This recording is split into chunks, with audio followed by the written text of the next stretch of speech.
তোমরা তো জানো আজকে শুক্রবারে আমার তো ঘরে বেশ ভালোই খাবার দাবারের আয়োজন করে থেকে থাকি, কেন কি শুক্র শনি রবি তো একটু রান্না বান্না করি, তাই নয় কি?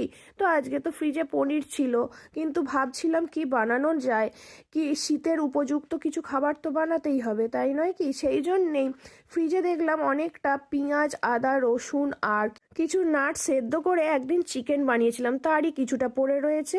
আর কিছুটা পালং ধনেপাতা আর পুদিনা পাতাও বাটা দেখলাম পড়ে আছে। তাহলে কিছু তো একটা করা যাক, কিন্তু হয়তো মেনু কার্ডটা আজকে একটু হাড়া ভাড়া টাইপেরই লাগবে, যাকে শীতকালেই তো এইসব খাওয়া হয়, তাই নয় কি? যেই না ভাবো অমনি রেডি হয়ে গেলাম। পনিরটাকে তো আগে একটু ঘি দিয়েই নেড়ে নিয়েছিলাম, তারপর ওই পেস্টগুলো একে একে দিয়ে সেগুলোর সাথে টক দই আর কিছু বেসিক মশলা দিয়ে ভালো করে কষিয়ে নিয়ে পনিরগুলো দিয়ে লাস্টে একটু কসুরি মেথি দিয়ে ফুটিয়ে নামিয়ে নিলাম, বেশ সুন্দরী। আর তার সাথে হ্যাঁ, ঘরে একটু তো ফ্রেশ ক্রিম ছিল, একটু ফ্রেশ ক্রিমও দিলাম। এই মেয়ের জন্য ফ্রিজে এখন চিজ ক্রিম এগুলো তো বেশি থাকে, সেই জন্য একটু দিয়েই দিলাম যাতে টেস্টটা বেশ আরও বেটার হয়। আর তার সাথে রোজই তো সাদা পরোটা লুচি হয়েই থাকে, তা আজকে একটু অন্যরকমই কিছু খাওয়া যায় ভেবে দেখলাম মেথি পাতাগুলোও কুচিয়ে পড়ে আছে, সেগুলোই কেন ফ্রিজের এক কোণে বসে কান্নাকাটি করবে।